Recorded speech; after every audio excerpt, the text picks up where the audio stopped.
It's the day. Sorry about the mess. But we are going to be putting these Falken AT4Ws in a 30 by 9.5 15 onto these Pro Comp steelies. Yeah. Time to do some work.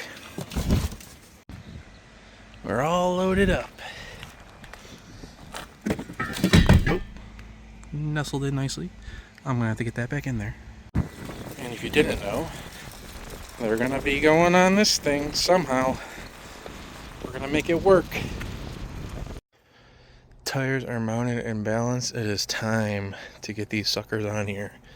And this is a lifesaver. Coolest jack ever. I already did the pinchweld mod, which is underneath this piece of plastic here. I hammered it down really against the inner fender.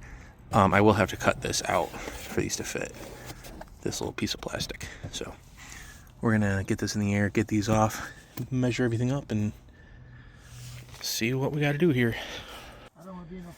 All right, so I got them on. And now this is without a lift. This is a 30-inch tire, 39.5 15s. And so I trimmed up everything to the point where I have no more rubbing in the back here. Because originally when I was turning the wheel, I was catching right on this edge here. So there was rubbing there. And then there is a slight spot at full lock in the front somewhere. I'm going to let it give me a wear point before I see what I have to grind down. Other than that, it seems to be fitting okay. Now, these are Falken AT4Ws, which actually measure a true 30-inch, where a lot of people going with the BFG Ko2s, those measure 29.5. So that half an inch is just a half an inch more that you have to worry about. So as you can see, maybe, the pinch weld is hammered down pretty flush.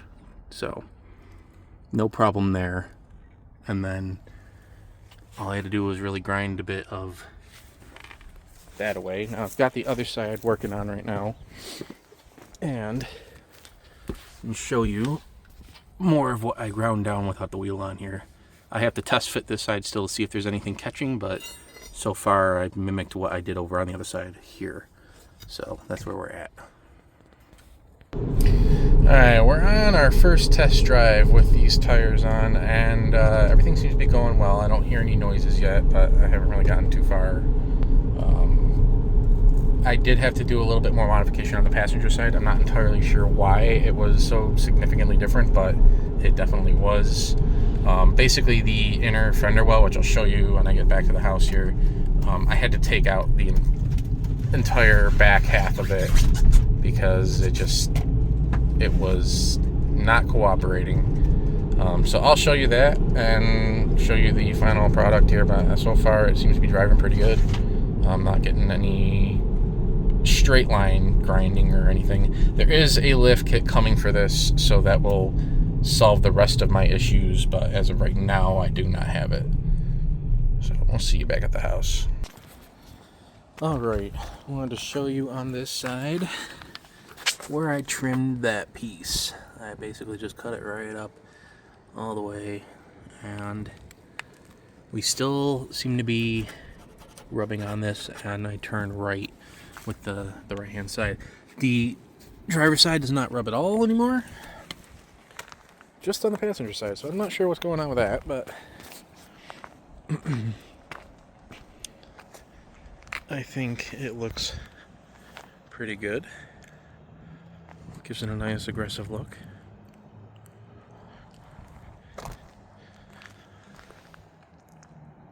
Don't mind the angry eyes. They're growing on me. I always said I would never do it, but I did it.